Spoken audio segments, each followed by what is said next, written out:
What's going on, ladies and gents, players and pimps? I am your host, Robert Knox, with my co-host, Evan Neto. come on now. And we got some twists and turns for you, ladies and gents, players and pimps, tonight. First, I would like to start off with my stories. I have quite a update for you for Oakland International Airport, its name change, as well as, you know, not too fast, not too furious drivers, as well as a throuple couple that went wrong. And I don't remember mine, so I'm gonna get into it. Oh, I don't yeah. remember mine. That's even the best. That's the best way ever. I mean, it's gonna be a surprise to all of us. I know. It's like a mystery. I did it at 2 in.the morning. I'll just blank. I'll be reading. We'll all be discovering. So, viewers, before I actually begin my first story, which you, my loyal fans, all 4 of you, are no doubt dying to see, I do feel I have to apologize because during my last appearance, I made a huge error, and I was almost fired over it. The show was almost just Rob by himself, probably just a bottle of water where I am, drinking itself, just disappearing. And look, I just want you all to know, it was a mistake. I was completely beside myself, inconsolable for an entire week, just thinking about what I did, or rather what I didn't do, because how could I forget to include a Florida man story? I mean, it's low-hanging fruit. And when I signed, I signed a contract when I agreed to host the show, and on that contract, I had to promise to only put in the minimum amount of effort. I mean, my lawyers fought hard for that contract. I mean, I don't want to do work. So, yeah, my carelessness, it almost cost us all, and for that, I'm so sorry. But anyways, to make up for that, I'll just go right into it, even though I said I was going to do that and then digressed. But I have a new Florida man story, don't worry. But don't thank me. Thank Florida's sunshine laws. That remarkable piece of legislation makes all the arrests that would otherwise be lost and forgotten public. Without them, we'd all miss such headlines like Florida man bites dog, Florida man bites man, Florida man bites alligator, and then probably right after it, maybe 15 seconds maybe, right after it, Florida man bites the dust. This Florida man didn't bite anything though. He arguably did something even dumber. He carved his name into the hood of a police car right by his own house. Well, he probably heard that criminals are always caught after returning to the scene of the crime and took that always way too literally. I bet he was all like, it's okay, they'll never catch me because I'm a genius, you see. I'm leaving my name, but I won't come back, and then they'll know it was me, and they'll know who I am, and they'll be waiting for me here for me to come back, but I'll be at home, safe, secure, unreachable, not coming back, so they'll be waiting, they'll be mad, but they'll be waiting for nothing because they won't get me. I'll be at home, safe. But imagine his surprise when they did in fact reach him. He was not safe and he was not secure. And he was actually so shocked when he opened the door that he confessed immediately, said he should go to jail, just unprompted, off top of his head. Yes, I should go to jail. And then presented the cops with the pair of pliers that he used to write his name, with the car's paint still on the edges, no less. I mean, if this was Sherlock Holmes, then this would be the equivalent of, I don't know his name, but Holmes, I don't know his first name, pulling up to the Baron of Earlsfield's Manor, only for the suspect to just pop out immediately, just show him the bloody knife and be like, "Hello, Governor, I'm the scoundrel that killed the lass. Here's the murder weapon to prove it. Now kindly take me to the hangman post-haste, yeah, though. End me life in this fucking bit." It's gone on too long. Anyways, when asked why he did what he did, the man said, I'm not making this up, this is real, what he said. He was revolting because the cops wouldn't take him back to Haiti. Back to Haiti. I'm thinking, damn. Well, ladies and gents, players and pimps, the race is on as 2 Corvettes sped down I-25 highway in Albuquerque, New Mexico. However, one of the drivers got off at the closest exit and was stopped by the police. The officer was clocking the driver at 125 miles on a 65-mile highway. The suspect tried his absolute hardest to tell the officer, "I don't normally do this." As the officer was taking the suspect into custody, continuing with, "Give me another chance. This is my first time." Yeah, save those lines for the bedroom where it matters, kid. Because driving fast will leave you furious behind bars. Unfortunately, the wannabe Vin Diesel tried to weasel his way out of the charges with speeding. He was charged with speeding, reckless driving, and racing down the highway, which I kind of thought was covered under speeding and reckless driving. I mean, how the hell do you race? He was booked in the MDC and since been released. I guess, like Bugs Bunny, he made a wrong turn in Albuquerque. You know those plastic outhouses you find pretty much everywhere at events? You know the ones I'm talking about, the filthy ones with no sinks that just smell like shit. You know, just one step below those crappy beach restrooms that classify as fucking biohazards. You know the ones I mean. You walk in and just, the smell hits you and you're like, oh shit, there's an ocean out there. I might just go for a swim. You know what I mean? And look, if you want to know true fear, true terror, just try going into one of those blue plastic sins. That's the only way I can describe them. They are sins. The Pope probably has a commandment out there saying, thou shalt not go in there. In white pants, all right? Just don't do it. I mean, like me personally, man, hell no. I'd rather just hold it forever. I mean, that brings me to my next story, all right? You see, it takes a special kind of crazy to attack someone with a sword. I mean, that's something usually reserved for Florida men who are all hopped up on cheap meth and screaming about how the voices are trying to tell them to eat faces. But like, you know, today I'll be talking about a close cousin of those people, all right?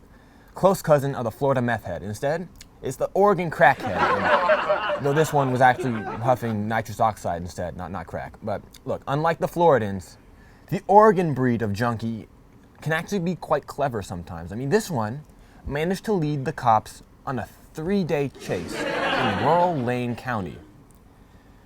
That's 3 days of somehow managing to blend in with a damn sword. I mean, look, but a crackhead is still a crackhead, though, all right? Even though no crack was actually involved. And he was eventually found and pursued.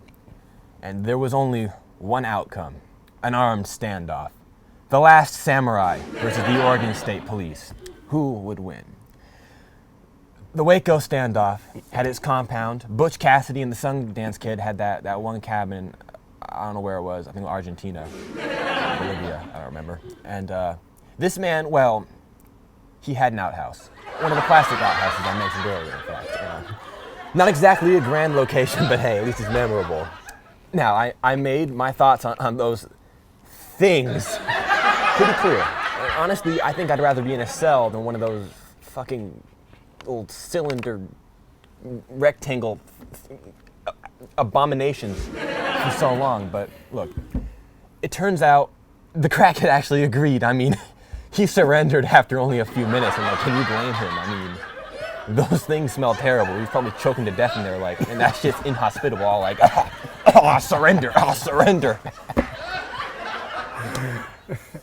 If you have not heard the latest news with Oakland airports, Oakland International Airports and San Francisco International Airport are at a legal tussle battle with Oakland new name change. Oakland International Airport decided to make a recent name change to its new name, San Francisco Bay Oakland International Airport. Golly, what a mouthful.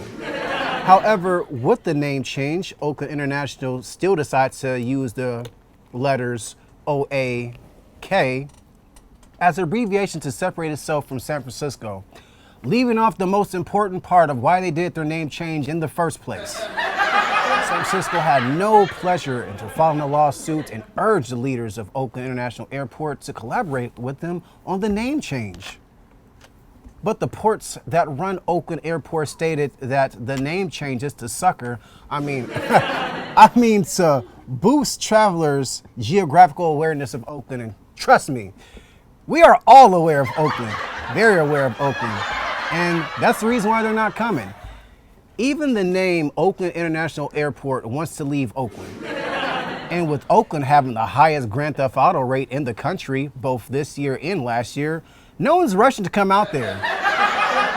Because nothing is worse than you wondering, why is my trip to San Francisco so cheap? And you pull up to Bip City. Someone needs to call Neve because these motherfuckers is catfishing. You know Weekend at Bernie's? The cult classic that I still haven't gotten around to watching? Well, if you have, then get ready for its Brazilian counterpart, Weekend at Bernardo's. Only it isn't a movie, it's real. Firstly, I'll start you off with a question, and keep in mind it is morbid, so bear with me. What do you do when a family member dies? Look, I know, a horrible thought, but generally you begin mourning, like a normal person. What you don't do is look at your beloved family member's limp corpse and think, I smell opportunity. No, you smell decomposition. Only one person did catch a whiff of opportunity kind of reeking in from the living room. A Brazilian lady who wheeled the dead body of her so-called uncle into a bank, though it's not actually known if they're actually related, to request a loan. Now, look, that guy who was speeding, trying to say, it's my first time, he was dumb as hell, but my God, this girl, she takes the cake. I mean, there's technical issues, the teleprompter ain't moving right now, and here it goes. She brought the body into the fucking meeting. I mean, the freshly dead, motionless body, just on a wheelchair or something. I mean, it's just there, not breathing, not moving, not giving any signs of life at all, since there are no signs of life, it's dead. And she was trying to take the name out in his name, too. The best part is, he was trying to pass it off as him just being quiet, like, shy people always just forgetting to breathe, blink, move, live. I mean, shit. What really gets me is he'd have to sign the paper to get the money. I mean, what exactly was her plan for that? A Ouija board? I mean, I don't get it, man. Anyways, she was apparently caught after the body's head just kept flopping back lifelessly. Nobody actually knows just how the man died, but he did die about 2 hours before the whole bank fiasco, and this begs the question. If it turns out the woman isn't related to him, then how did she find the body? I mean, did she just kind of find it on the side of the road, shrug and say, I have a plan, this'll do? Actually, on second thought, I don't think I want to know. Now, there's a million things that could... Y'all better get this right. Now, there's a million things that can go right and a million things that can go wrong when it comes to pursuing a threesome. Some signs might not be as obvious, others at first glance, but this is an example of a sign that can be seen miles away with bright flashing lights that can give you epilepsy. It all went down at an apartment complex in Monroe, Louisiana on a Thursday night around 11:15 p.m. According to police, a woman came knocking on her neighbor's door looking to turn her solo night into Brazzers.com. And when the neighbor opened the door, the woman came rushing through the door. Apparently hot and bothered, the woman tries to have sexual activities with him and his girlfriend, leaving the couple pissed off hot and pissed off bothered. The irritated woman did not get her way with her neighbor and his girlfriend. He then called the police, and the search was on for the threesome-seeking suspect was on. After she left the apartment, her quest for her throuple couple continued at a nearby Circle K, where two male policemen caught her and arrested her. But the night wasn't a complete loss, and honestly, when I read this article and it said the night wasn't a complete loss, I honestly thought that the police officers took this girl to France and just Eiffel Towered her. And if you know what I mean, you know what I mean. But that was not the case. She managed to collect an impressive list of charges, from felonies with unauthorized entry, several misdemeanors of disturbing the peace, on top of criminal property damage and resisting arrest. You know what? She maybe not had that threesome she was looking for, but she definitely managed to get a orgy full of charges. Okay, ladies and gents, players and pimps, that is all for tonight with your boy, Rob Knox and Evan Neto. And you know what? We didn't even say our name, but at the same time, we got our cool glasses. We smart asses, so. Yep. Cool glasses, smart asses, and we will see you guys later on tonight. Signing off.